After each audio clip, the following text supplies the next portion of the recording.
አብዛኞቻችን ጃንክ ፉድ ሲባል ሰምተን ሊሆን ይችላል።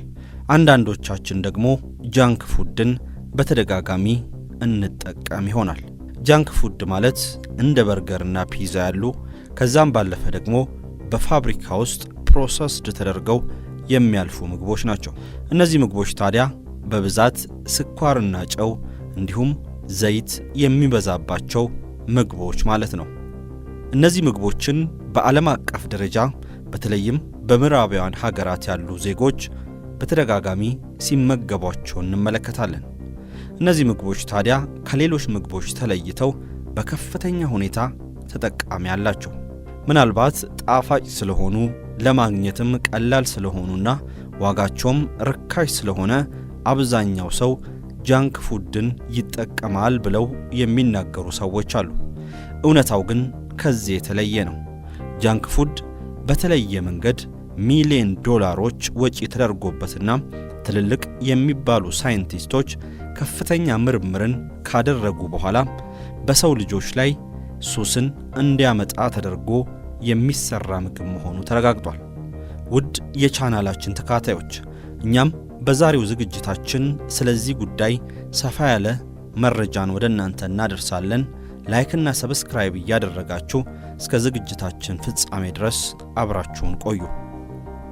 ጃንክ ፉድ ብለን ስናነሳ ታዲያ የተለያዩ ለጤናችን ጠንቅ የሆኑ ምግቦችን ያካተተ የምግብ አይነት ነው። በዓለም አቀፍ ደረጃም አብዛኛው ሰው ለካንሰር፣ ለስኳር በሽታ፣ ለከፍተኛ ደም ግፊትና ኮሌስትሮልን ለመሳሰሉ ህመሞች የሚጋለጠው ጃንክ ፉድን በተደጋጋሚ በመመገብ ነው። የተለያዩ ድርጅቶች ጃንክ ፉዶችን ሲያመርቱ ታዲያም የተለየ ቴክኖሎጂን ይጠቀማሉ። ይህ ቴክኖሎጂ በአሁኑ ሰዓት ሃይፐር ፓሌቴብል ተብሎ ይጠራል። ይህም ማለት የምንመገባቸው ጃንክ ፉዶች ከሌሎች ምግቦች በተለየ መልኩ በምላሳችን ላይ ይበልጥ ጣፋጭነት እንዲኖራቸው ማድረግ ማለት ነው። ይህንን ለማድረግ ደግሞ እንደ ጨው፣ ስኳርና ስብን የመሳሰሉ ለሰውነታችን ጠቃሚ ያልሆኑ ንጥረ ነገሮችን በጃንክ ፉዶች ውስጥ ማብዛት ይጠበቅባቸዋል። ይህ ቴክኖሎጂ ወይም ፕሮሰስ ታዲያም በምላሳችን ላይ ብቻ ሳይሆን በአእምሮአችን ላይም ተጽዕኖን መፍጠር ይችላል። ይህ ተጽዕኖ ደግሞ የምንመገበው ጃንክ ፉድ ከሌሎች ምግቦች ተለይቶ እጅግ ጣፋጭ ሆኖ እንዲሰማን ያደርገናል። ከዛ ባለፈም አእምሮአችን ያለዛ ምግብ በቂ እንቅስቃሴን እንዳያደርግና የየቀን ተግባራቱን እንዳይፈጽም ሊያደርገው ይችላል። ሳይንቲስቶች ታዲያ ይህንን ዘዴ ወይም ቴክኖሎጂን ሲፈጥሩ የሰውን ልጅ አእምሮና ተፈጥሯዊ ነገሮች በደንብ ካጠኑ በኋላ ነው። ይህ ዘዴ ወይም ሲስተም ታዲያ በስሩ በርካታ ነገሮች አሉት። ከነዛ ውስጥ አንዱ ደግሞ ብሊስ ፖይንት ሳይንስ ይባላል። ብሊስ ፖይንት ሳይንስ ማለት ሰዎች ጃንክ ፉድን ከተመገቡ በኋላም የተለየ የደስታ ስሜት እንዲሰማቸው ማድረግ ነው። ጨው፣ ስብና ስኳርን በመቀላቀል የሚሰራው ይሄ ሲስተም ታዲያም አእምሮአችን ዶፓሚን የሚባለውን ሆርሞን አሊያም ደግሞ ለደስታችን የምንጠቀመውን ሆርሞን በብዛት እንዲያመነጭ ያደርገዋል። በዛ ሰዓትም ይህን ምግብ ስንመገብ የተለየ ደስታ በሰውነታችን ውስጥ ይሰማናል። በአንዳንድ ጥናቶች መሠረት ጃንክ ፉድን ስንመገብ ሰውነታችን ማምረት ከሚችለው የዶፓሚን መጠን 10 እጥፍ ያክል ያመርታል።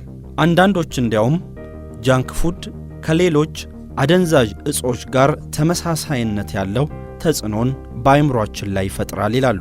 ሌየርድ ፍሌቨርስ ኤንድ ቴክስቸርስ የሚለው ዘዴም ሌላኛው ሳይንቲስቶች የሰው ልጅ በጃንክ ፉድ ሱስ እንዲያዝ ከሚያደርጉበት ዘዴ ውስጥ አንዱ ነው። ይሄ ዘዴ ማለት ታዲያም የምንመገበው ምግብ በአፋችን ውስጥ የተለየ ጣዕም እንዲኖረው ብቻ ሳይሆን የተለየ መልክ እንዲኖረው ማድረግ የሚችል ነው።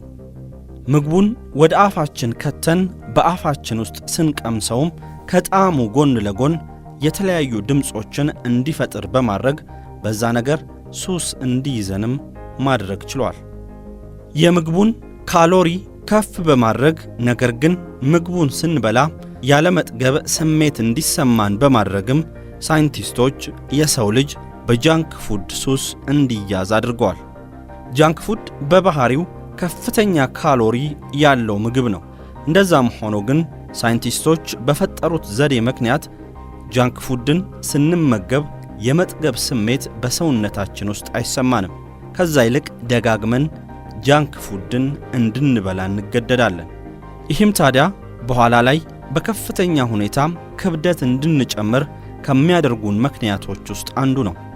የጃንክ ፉድ አምራች ተቋማት ታዲያ ሚሊዮን ዶላሮችን በመክፈል ይህንን የሚያደርጉበት ምክንያት ምግባችንን ቶሎ ምንጠግብ ከሆነና የመጥገብ ስሜት የሚሰማን ከሆነ ያንን ምግብ ደጋግመን አንበላውም።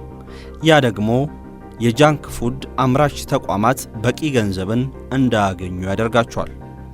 የጃንክ ፉድ ተጠቃሚዎች በቀላሉ ሱስ እንዲይዛቸው በሚልም ሳይንቲስቶች ከፍተኛ ሚሊዮን ዶላሮች ተከፍሏቸው የተለያዩ ዘዴዎችን ፈጥረዋል።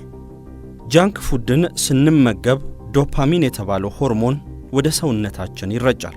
ዶፓሚን ታዲያ ደስተኛ እንድንሆንና ጥሩ ስሜት እንዲሰማን ያደርጋል። ሳይንቲስቶችም ታዲያ በከፍተኛ ጥናት እነዚህ ጃንክ ፉዶች የዶፓሚን ስርጭት በሰውነታችን ውስጥ እንዲኖር አድርገዋል። አብዛኛውን ጊዜ ጃንክ ፉድ የሚጠቀሙ ሰዎች ጃንክ ፉድ መጠቀማቸውን ሲያቆሙ የድብርት፣ የድካምና የመነጫነጭ ስሜት ይሰማቸዋል። ይህም ታዲያ ሌሎች አደንዛዥ ዕፅን ከሚጠቀሙ ሰዎች የተለዩ አያደርጋቸውም። ሌሎች አደንዛዥ ዕጾችም በተመሳሳይ ዶፓሚን የተባለውን በሰውነታችን ውስጥ የሚገኝ ሆርሞንን ያመነጫሉ። በዛ ሰዓትም በሰውነታችን ውስጥ ደስታ ይሰማናል። በተመሳሳይ ታዲያ ጃንክ ፉድ ስንጠቀምም እንደዛ አይነት ስሜት እንዲሰማን እየተሰራ ይገኛል። የጃንክ ፉድ አምራች ተቋማት ታዲያ የተለያዩ ዘዴዎችን በመጠቀም ገበያቸውን እያሰፉ በዓለም አቀፍ ደረጃም ይበልጥ ሀብታም እየሆኑ መጥተዋል። የተለያዩ ሚዲያዎችን የምትመለከቱ ከሆነ ከየትኛውም ማስታወቂያ በላይ የጃንክ ምግቦች ማስታወቂያ ትልቁን ቦታ ይይዛል።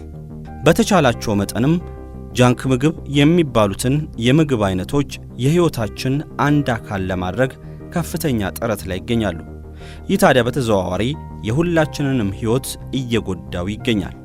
በአሁኑ ሰዓት ጃንክ ፉዶችን በተደጋጋሚ የምንጠቀም ከሆነ በተቻለን መጠን ከጃንክ ፉዶች ራሳችንን ማራቅ ይኖርብናል።